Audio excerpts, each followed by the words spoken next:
parami ng parami yung mga lalaki na bumibili ng mga malalaking mga bulaklak, no? Minsan parang kasing laki na nung pang funeral ba?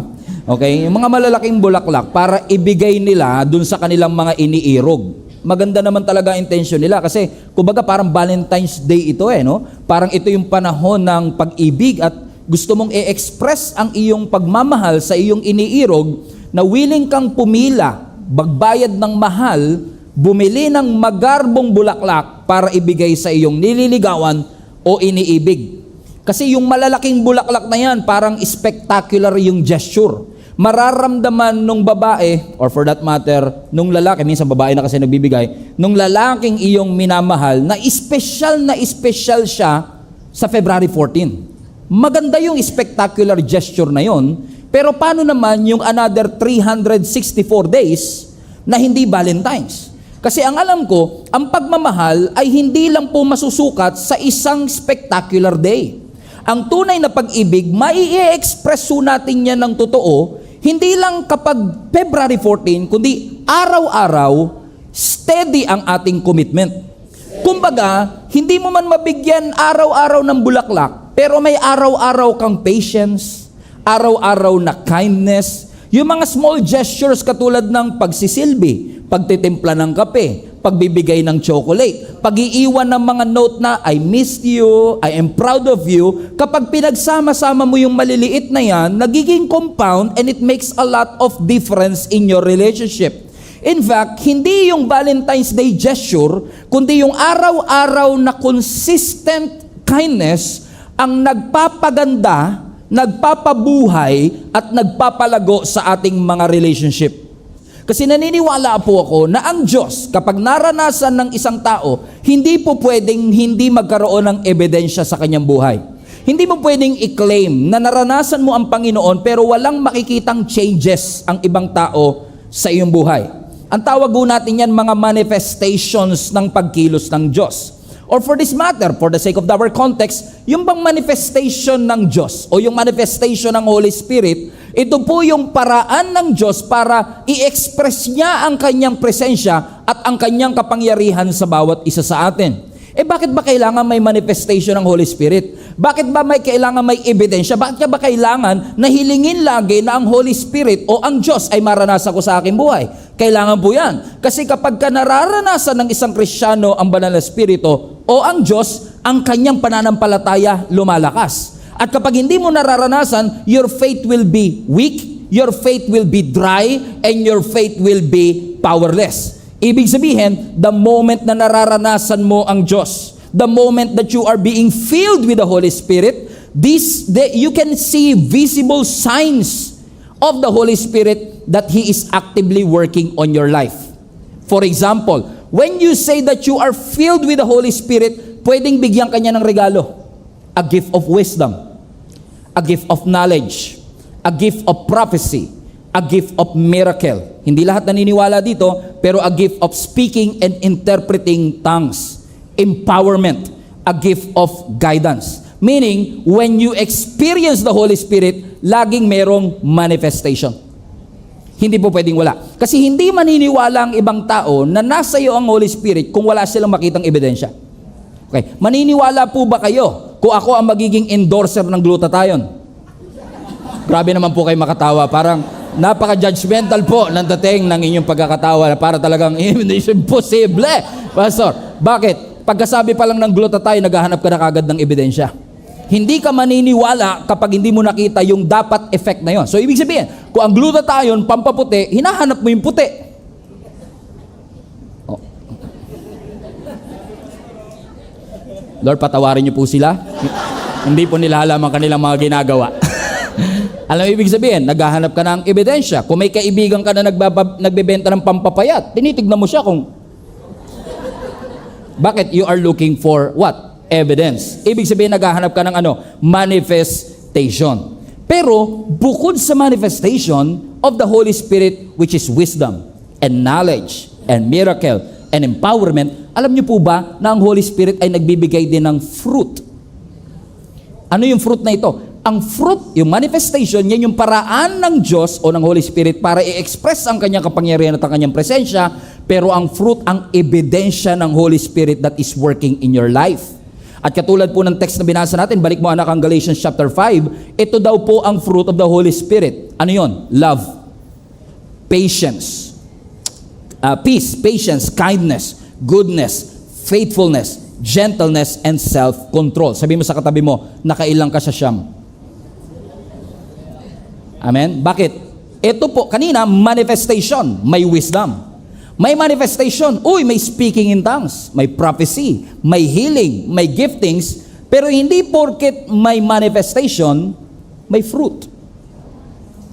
Pwedeng nag-i-speak ka in tongues, pero hindi ka marunong magpatawad. Pwedeng kapag nag-worship tayo, sigaw ka ng sigaw ng hallelujah, pero pag nasa restaurant ka, sinisigawan mo yung waiter, pag mabagal ang kanyang order. Naunawaan nyo? So wala kang patience. So ibig sabihin, it is possible that you have the gift, but you don't have the fruit. At tatandaan nyo ito, maraming mga tao, di ko ito na-share kanina umaga, maraming mga tao are so confident with their giftings, na akala nila dahil ang anointing nagpo-flow sa kanilang giftings, hindi na nila kailangan ng fruit. Hindi kasi porket magaling kang preacher, mabait ka. Hindi porket maganda ang boses mo, maganda ang ugali mo. Come on now. Come on now. Sabi mo sa katabi mo, parang para sa itong series na ito. Amen? That some of us are so confident. Everybody say confident. With what? With our giftings. Na minsan, some of us are living in the lifestyle of sin, and yet nararamdaman ng tao yung anointing. Nararamdaman ng tao na na-bless sila, na bago ang kanilang buhay. Kaya sinasabi ng iba, kahit pala mabuhay ako sa kasalanan, okay lang, na-transform ang kanilang buhay. Nakalimutan ng ibang tao na ang gift dumadaloy kahit sa dirty vessel. Even through a wicked king, pwedeng i-bless ng Lord ang bansa. Kahit na hindi okay, hindi God-fearing ang mga government official, if God wants to bless the Philippines, He can do that through the giftings. Amen? But we don't pursue the gift only. We pursue the fruit. Kasi ang fruit dumadaloy lang sa mga surrendered na buhay. Amen? Amen? For example, si King Saul. Si King Saul, hari, pero walang intimacy kay Lord. Si Judas, kasama lagi si Lord, pero binitray ang ating Panginoong Yesus. Kung iniisip natin na mai-impress ang Lord sa galing natin at sa giftings natin, tatandaan niyo po ito, hindi na po kailangan ng langit ng performer. Marami ng magagaling na performer sa langit. Ang kailangan niya, servants, na willing na mag-humble ng kanilang mga sarili para sa kaluwalhatian ng ating Panginoon. Therefore, maganda ang manifestation, maganda ang wisdom, maganda ang knowledge, maganda ang miracle. We want the spectacular things na bumaba ang presensya ng Panginoon at ibigay niya ang apoy sa atin. Pero after the fire, where's the fruit? Ang Galatians chapter 5 verse 22, the Holy Spirit, everybody read, produces this kind of fruit. Read now, everybody. Love, joy, peace, patience, kindness, goodness, faithfulness, gentleness, and self-control. Siyam. Pero pansinin nyo, siyam, pero highlight that part, pero fruit. Dapat fruits. Pero ang gamit, fruit, singular. Alam niyo po kung bakit? Because lahat ng mga karakter na yan, love, joy, peace, patience, kindness, are interconnected. They have unified character. Iisa ang pinagmulan. Sino? Ang Holy Spirit, pero iisa rin ang kanilang magiging resulta. They operate as one, not separate entity. Parang fruit salad. Okay? Ang fruit salad, pag nilagay mo siya sa mangkok, hindi mo siya sasabing, bowls of fruits. Hindi na. Bakit? Kasi pag may pinya, may pakwan, may saging, pinaghalo-halo mo, hindi mo natatawaging, mangkok ng pinya, ng mangga. Hindi na. Fruit salad na siya. Ang tawag mo na sa kanya, one. Because lahat sila is interconnected with each other. Naunawaan nyo mga kapatid? So when you say the fruit of the Holy Spirit, very intentional lang ang Panginoon dito na hindi siya nagkamali sa grammar. Ang sinasabi lang ng ating Panginoon, hindi po pwedeng meron kang love pero wala kang patience. Hindi po pwedeng may kindness ka pero wala kang self-control. They don't operate separately, they operate as one. Contrary to the acts of the flesh. Pansinin nyo, acts. Kung babalik ko tayo a few verses before verse 22, balikan natin verse 19, Galatians 5 pa rin, same chapter, just few verses before. Bago tawagin yung fruit, highlight that part, may tinatawag na acts. Pansinin nyo? Plural siya. Grabe, nag-English class talaga tayo dito, Pastor. Okay.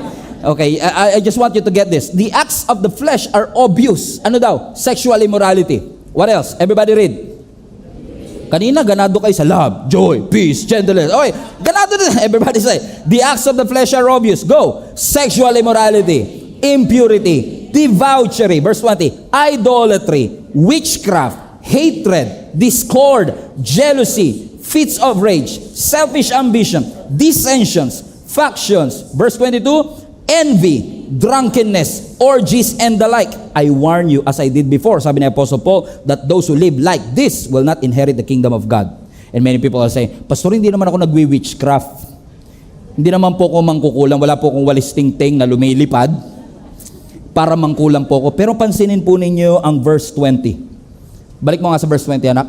Napansin niyo ho ba na yung witchcraft kapantay ng jealousy? Verse 21.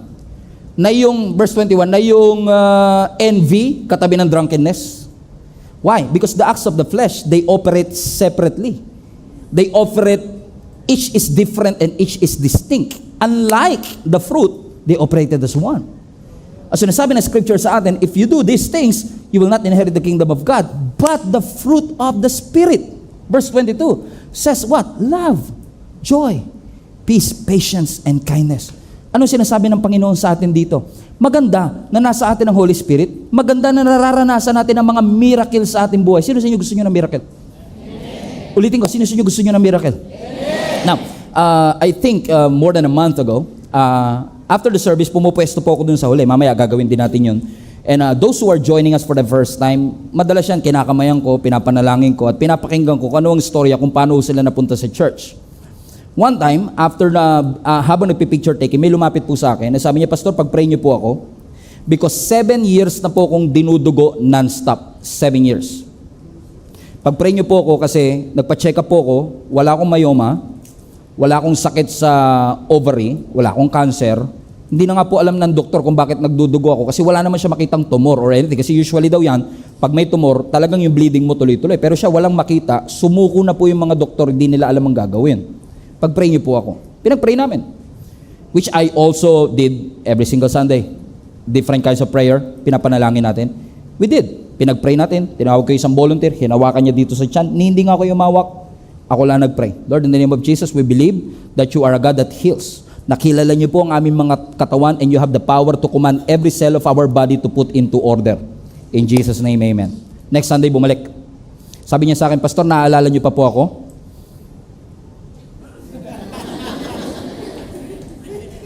Alam mo yung gusto ko magsinungaling, sabi ko, yes, but I cannot. Sabi niya, last Sunday, Pastor, ako po yung nandito.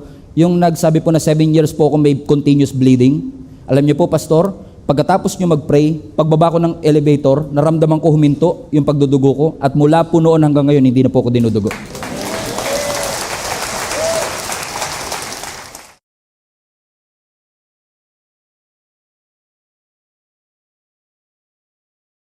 Now, I just want to clarify this. There's nothing spectacular about me, but there's everything glorious about God. Amen. Now, gusto niyo ba ng ganong klase ng fire from the Lord? Yes. Pero, posibleng meron kang gift of healing, pero wala kang fruit of the character. Because fruit is about daily character. Na ang tunay na transformation, evident siya sa paraan ng pakikipag-usap mo sa pamilya mo. Evident ang fruit sa pag-handle mo ng criticism. Kung paano ka mag-post sa Facebook. Sabi mo sa katabang, ayan na. Ayan na. Ayan na. Kung paano mo i-handle ang iyong mga pain. Bakit? Impressive ang healing. Impressive ang fire. Pero after the fire, the always question should be, where is the fruit? Maganda meron tayong gift of wisdom, meron tayong gift of knowledge, pero tatandaan natin, lahat ng fire is only for a moment. Pero ang fruit, it is a lifestyle. Ang fire, immediate. Pero ang fruit, gradual. Dahan-dahan kang pinapalago. Ang fire, intense. Pero ang fruit, sustained. Ang fire is only for a moment, pero ang fruit, araw-araw mo siyang dala. In fact, yung work ng ating Panginoon, hindi lang siya laging spectacular. Naniniwala ko, ang work ng Lord, personal din. Yung personal dealing niya sa atin. Yung wino-workout ng Lord yung pride natin. Yung wino-workout ng Panginoon yung character natin, yung attitude natin, yung ingratitude natin. Lahat ng yun, milagro din na ginagawa ng Panginoon sa ating mga buhay na gusto ng Lord ma-develop tayo na hindi tayo masyadong focus sa penging miracle. Gusto ko makakita ng fire na nakalimutan na natin, pwedeng you are on fire but fruitless. God wants us to be fired up and fruitful. Yes, the Holy Spirit can make you cry, shake, and even speak in tongues. But the big question always is this, where is the fruit? Kasi kung ikaw ay nanginig, ikaw ay umiyak, ikaw ay nag-speak in tongues, pero hindi ka natutong magpakumbaba. Come on now. So meron kang fire pero wala kang fruit. Ibig sabihin, pansamantala, facade. Parang meron kang appearance of great faith, pero walang changes and transformation sa ating buhay. Gusto ng Panginoon na i-sanctify tayo, baguhin tayo, na talaga pong lahat tayo ay maging totoong anak ng ating Panginoon. Amen? Hindi po porket nakaupo kayo every Sunday sa simbahan, automatic magta-transform ang inyong buhay. Hindi porket nakaupo ka sa Jollibee maghapon, nagiging chicken joy ka, correct? Correct? Why? Because real transformation happens when you exercise the fruit. Naalala ko si Jonah patungkol sa subject na ito because kung kilala niyo si Jonah, everybody say Jonah. Ang tawag ng marami dyan is a runaway prophet. Kaya po siya tinawag na runaway prophet kasi nga po, inutusan siya ng Panginoon para mag-preach. Yung preaching nga, hindi nga abutin ng 40 minutes. 4 minutes nga lang, tapos na siya. Actually, 4 seconds lang kung mabilis siya. Tapos na yung preaching niya. Ang preaching niya lang, repent for the Lord will punish you. Yun lang ang preaching niya. Tapos na. Pero imbis na sumunod sa Panginoon, tumakbo siya. Imbis na pumunta ng Nineveh, pumunta siya ng Tarshish. At dahil sa kanyang pagsuway, nag-orchestrate ang Lord ng matinding bagyo. To cut the long story short, nagbunutan silang lahat kung sino ang dahilan kung bakit sila binabagyo. Ang nabunot, taran, si Jonah. So ginawa nila, tinapon nila ngayon si Jonah doon sa may dagat. At watch this, at si Jonah ay kinain ng dilis. Nakita niyo yan sa Bible, di ba? Tinitingnan ko lang kung gising pa kayo. So kinain siya ng malaking isda at nanatili siya sa tiyan ng malaking isda, which I know hindi siya whale shark, hindi siya malaking balyena. I believe this is a special fish for a special occasion na ni-rescue itong si Jonah at nanatili siya sa loob ng tiyan ng malaking isda for 3 days. Ni-rescue siya ng Panginoon. Question, deserve niya bang ma-rescue in the first place? No, he did not. Hindi niya deserve ma-rescue. Kakasuway niya lang sa Panginoon. At dahil sumuway siya, he deserves to die. But God is so gracious na nagpadala ang Diyos ng isda para siya'y kainin. In essence, lulunin at manatili sa tiyan ng isda for 3 days. At alam niyo nangyari? After na ma-rescue siya ng malaking isda, finally sumunod siya sa ating Panginoon. At pagdating niya doon sa Nineveh, sabi niya, repent! For the Lord will punish you. Simpleng-simple. Kung sumunod siya, tapos na, hindi na siya kinain ng isda eh. Pero ano mo sabi ng scripture, dahil sa kanyang preaching na napakaiksi lamang, yung hari ng Nineveh nagpatawag ng matinding fasting. At sabi niya, magsisi tayo sa ating mga kasalanan, pati mga hayop nag-fasting. Not kidding, basahin niyo yung Bible, pati mga hayop nag-fasting sila because they take that warning seriously. Hindi ko alam kung bakit. Maybe because kasi yung tiyan ng isda, apparently, yung sinasabi ng mga historians, may mga amino acids po yan sa tiyan. Na yung amino acids na yun, pag nandun ka sa loob, talaga malalagas buhok mo. Pati kilay mo malalagas, bigote mo. Siguro nung lumabas si Jonah at pumunta ng Nineveh, wala talaga siyang buhok at all. Wala siyang kilay, wala siyang bigote. Kaya nung sinabi niyang, repent! Naniwala ka pa ni paniwala to, pre, hindi ng pinagdaanan, no? Kaya nagsisi sila sa kanilang mga kasalanan. Okay, kidding aside, that's not in the Bible, by the way. Okay, sure lang siya. Okay, but, watch this, nagrepent silang lahat.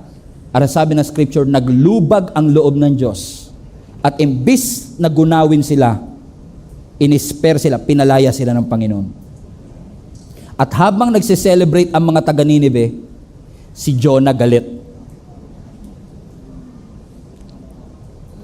Nagtampo si Jonah. Kaya ako naniniwala si Jonah hindi siya runaway prophet, pouting prophet. May kilala ba kayong ganun? Pag hindi nasunod ang gusto nila, puro artista na naman binoto nila. Hindi na naman nanalo yung hindi na naman nanalo yung binoto ko. May kilala ba kayong mga ganyan, mga pouting prophet? Kala ko pa naman ice cream tilapia pala laman.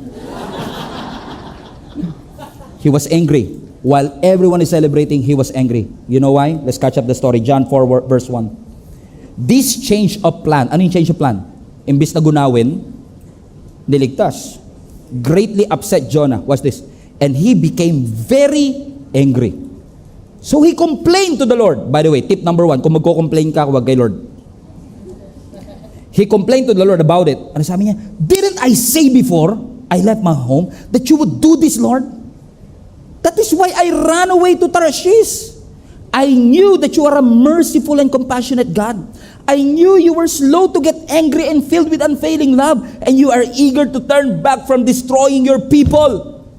Sabi niya, paraphrase ko, eto na nga ba sinasabi ko eh.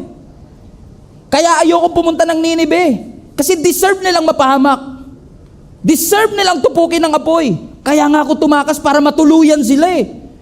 Kasi alam ko, pag tumawag sila sa iyo, masyado kang maawain. Masyado kang gracious pagbibigyan. Ayan na nga nangyari. Pinagbigyan mo nga sila. Now, this is interesting to me because just a moment before this, Jonah experienced God's grace.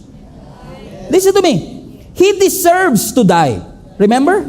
He disobeyed the Lord blatantly. Nung sumuway siya sa Panginoon, nung tinapon siya sa dagat, deserve niyang malunod na at mamatay. But God rescued him.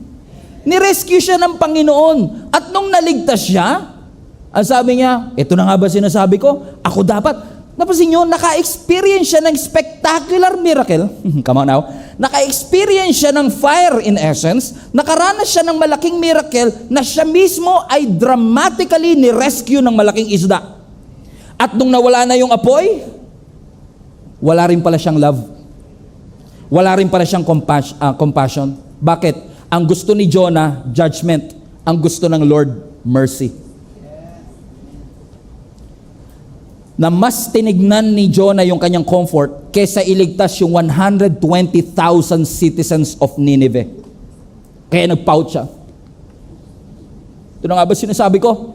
Di na naman sunod ang aking kagustuhan. Kaya tingin ko si Jonah pouting prophet. Nagtampo-tampo siya.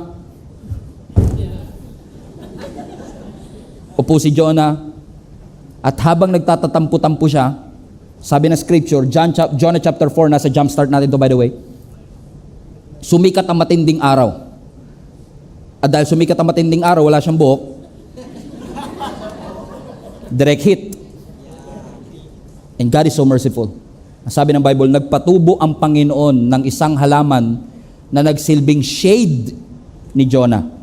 At nung nakita ni Jonah na nagkaroon ng puno, sabi niya, Lord, salamat po. Next day, ang sabi ng scripture, nagdala rin ang Panginoon ng uod at yung kanyang shade, kinain yung plant at biglang nalanta. Galit na naman si Jonah. Pouting na naman siya. Sabi ng Lord sa kanya, ba't ka nagagalit? Sabi niya, pinatubo mo yung halaman, tapos tinanggal mo din. Nire-rephrase ko lang, pero parang ganun. Sabi, bakit ka nagagalit? Yung pagkatubo ng halaman, you did nothing about it. So, ibig mo sabihin, nagagalit ka dahil tumubo yung halaman and you feel sorry for the plant? Nangihinayang ka sa halaman, pero hindi ka nangihinayang sa buhay ng 120,000? Na maliligtas sa Nineveh because you're so selfish? Naranasan mo yung fire pero wala kang fruit? Naranasan mo yung spectacular miracle but you don't love your neighbor? You're not compassionate to them? Mas gusto mo yung comfort mo kaysa sa kaligtasan ng ibang tao? This is a wake-up call for each and every one of us na nakaranas ng kaligtasan na minsan kapag may ibang taong gustong iligtas ang Panginoon, feeling natin hindi nila deserve. Minsan may nagsabi sa akin nung nagsisimula pala ako magpastor, Pastor, bakit natin tinatanggap sa simbahan yung may mga tato? Bakit natin tinatanggap at pinapapasok sa simbahan yung mga nakasando? Dapat turuan natin sila na magbihis ng maayos.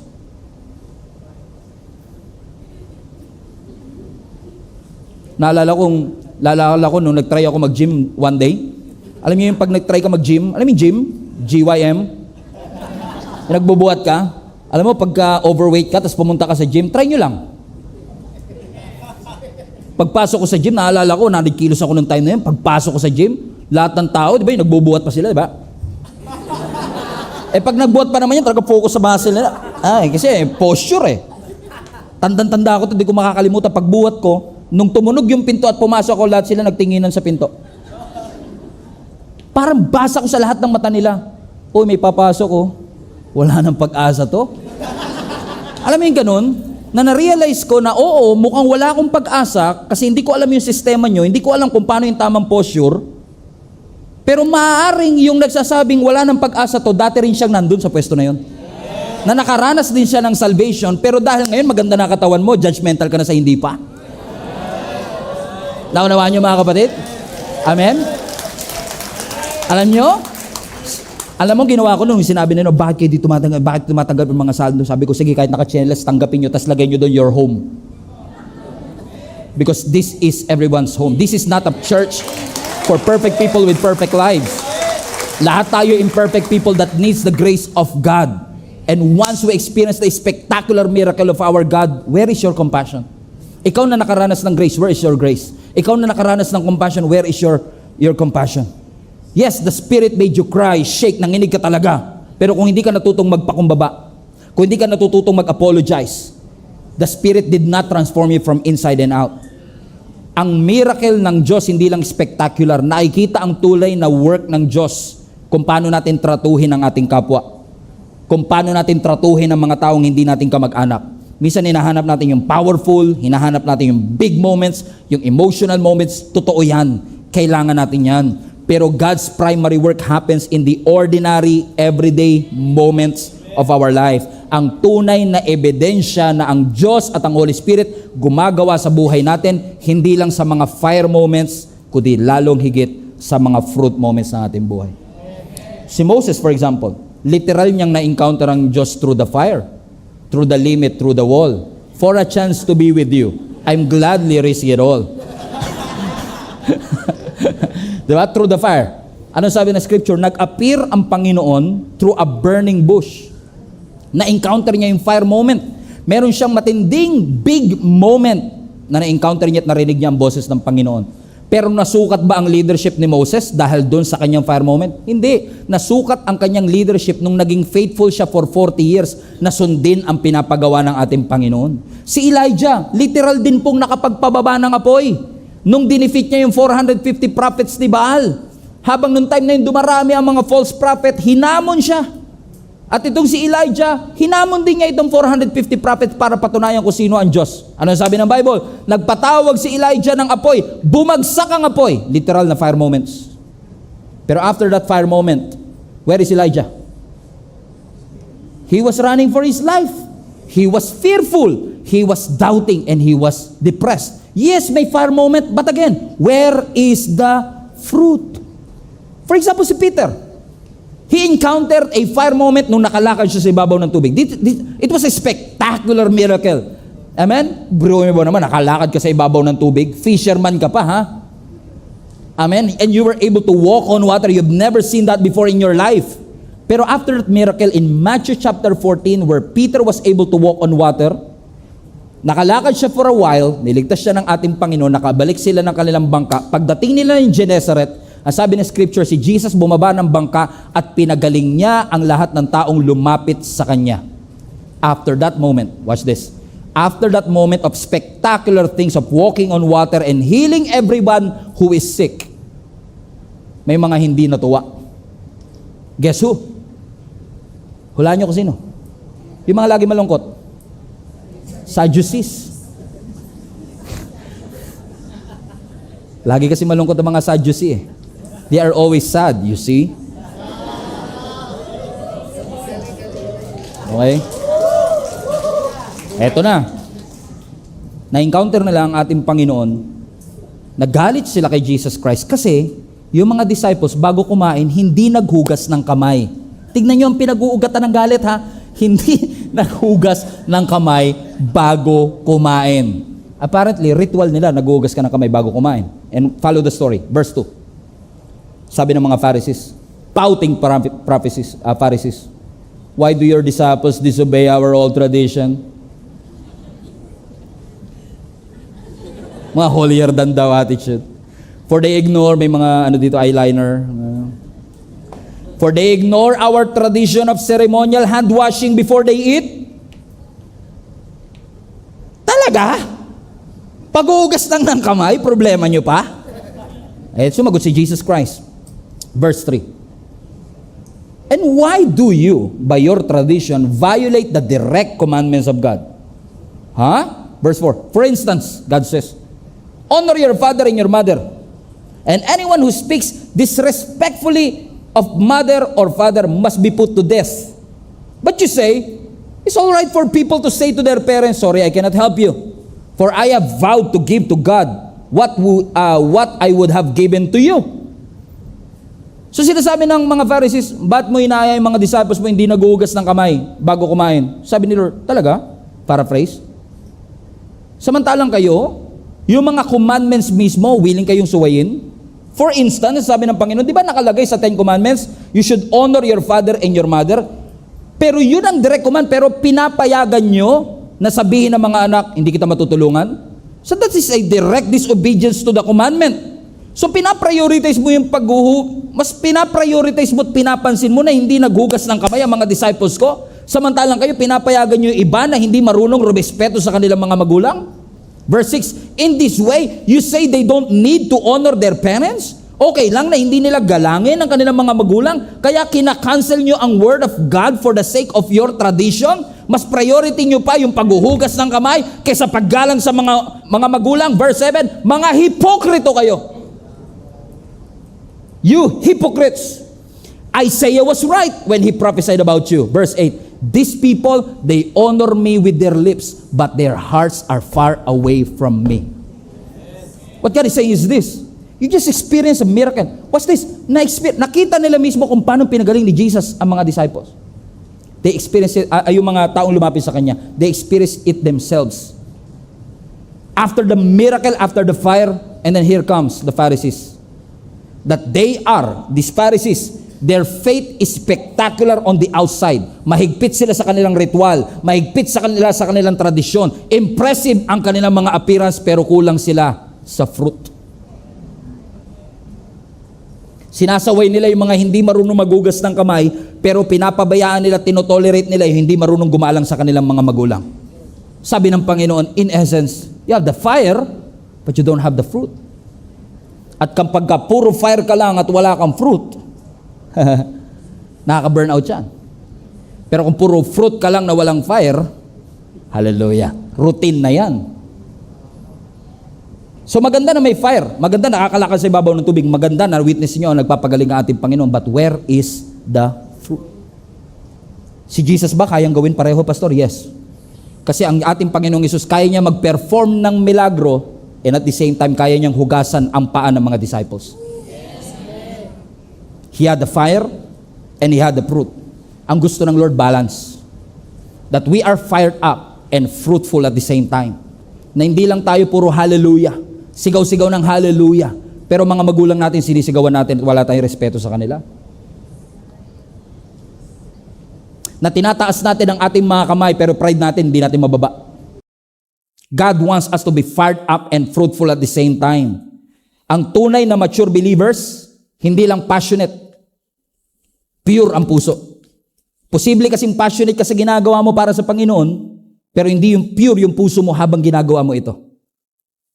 So posible kasi na, halimbawa, may sakuna, tutulong ka sa mga mahihirap, magdodonate ka ng 20,000 para sa lahat ng nasunugan o kaya nabagyo. Maganda yun. That you have generosity in times of crisis. Nagdodonate ka, tumutulong ka sa mahihirap, pero yung being consistently generous, kahit walang spotlight o camera, yun ang tunay na basehan ng tunay na Christianity natin. Amen? Kasi lang tayo, pansinin nyo, ang mga Kristiyano, pag tinanong mo, lalo yung mga hindi po talaga Christians na nandito kayo for the very first time, saan kami kilala? Yung mga Christian, yung mga born again, yung mga nanginginig-nginig, di ba? Sila yun eh. Di ba? Yung mga Christian, sila yung patas-taas ng kamay, yung maraming wisdom sa Word of God. Yung mga nagpa-prophesy sila ng future. Pansinin mo, yung mga hindi Christians to, meron siguro ditong hindi Christians na alam nyo, sinasabi ko, pag sinabing Christians, we are known by our manifestations. But we are not known by our fruit. Kilala tayo sa, yung mga natutumba pag nilay hands, sila yung di ba, mga maiingay mag-pray, sila yung mga alive, alive, alive forevermore. My Jesus is alive, alive forevermore. Sila yung mga this is the day, di ba, mga baduy yung mga yan eh. And we are known by our manifestations. Kilalang-kilala nila yung manifestations natin. Pero bihira ka makakapagsabi, mga Christian, mababait yan. Mas kilala pa tayo yung nasiraan ng bait kaysa mabait. No, kilala ang mga Christian, mga siraulo yan. Mga nasiraan ng bait yan. Pero hindi tayo kilala. Mabait, patient, generous, gentle, may self-control. Hindi tayo kilala. Ang sabi ng Bible, hindi sinabi ng Bible, you should be known by your manifestations. No. Ang sabi ng Bible, you should be known by your fruit. Hindi nga sinabi ng Bible that you should be known by your leaves, dahon. Kasi posibleng may leaves, may dahon, pero walang fruit. May outward appearance, pero walang fruit. Ramdam na ramdam yung fire. Talagang pag nag-pray, nanginginig pa. In the name of Jesus. Tsaka, pakiusap lang, pag nag-pray kayo, hindi nyo kailangan baguhin yung boses nyo. Pakiusap lang. Sabi mo sa katabi, may ikaw yata yan ha. Parang pag nagbago pag dinagdagan mo ng bass, madadagdagan ng connection kay Lord. Hindi ko Lord, in Jesus' name, pero Lord, kilala tayo sa manifestation, pero hindi tayo kilala sa ating fruit.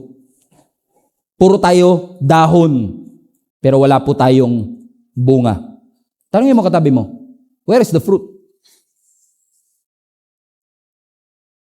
Naalala ko si Jesus Christ, nagutom siya one time, naghahanap siya ng makakain, nakadaan siya ng fig tree.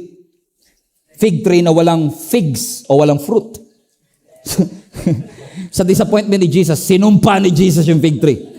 Okay, basahin natin Matthew 21, and I will close with this.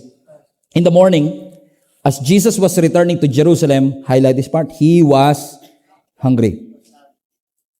Kaya medyo naaawa din ako sa fig tree minsan eh. Parang, may katabi po ako, ba't di na lang yun yung kinurse nyo?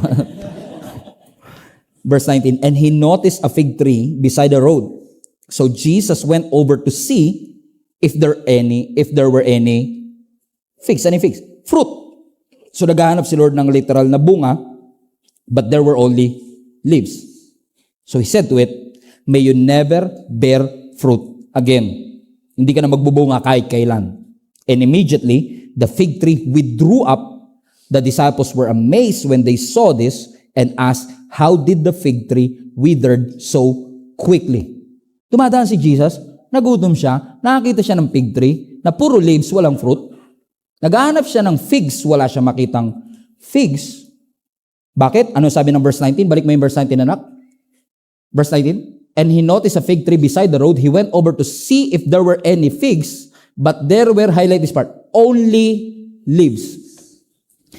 So, puno siya, pero puro lang siya dahon. Now, marami magsasabi, actually, sa account ni Mark, sinabi doon, hindi pa tamang season, kaya wala siyang fig fruit. But, if you learn the anatomy of fig tree, automatic sa fig tree, kapag may fig leaves, automatic may fruit. Hindi pwedeng may leaves na walang fruit. So, unique to. Kasi dapat, nag-expect si Jesus Christ, may leaves. Ba't walang fruit? So, nung nakita ng ating Panginoong Hesus na puro lang siya dahon, ano sabi ng scripture? Balik mo anak in verse 19. Sinabi ni Jesus Christ, may you never bear fruit again. Sinusumpa kita. Hindi ka na magbubungang muli. Now, kung magkatotoo to, milagro? Kung magkatotoo po na hindi talaga siya magbunga, milagro? Yes. Milagro, destructive miracle, in essence. Pero milagro pa din. Correct? And then sabi ng scripture, and immediately, highlight that part, immediately the fig tree withered up. Immediately. So pagkasabi ni Jesus, hindi ka na magbubungang uli. Biglang nalanta yung bunga ng puno, yung halaman mismo. And verse 20, na-amazed ang mga disciples. Verse 20, highlight that part.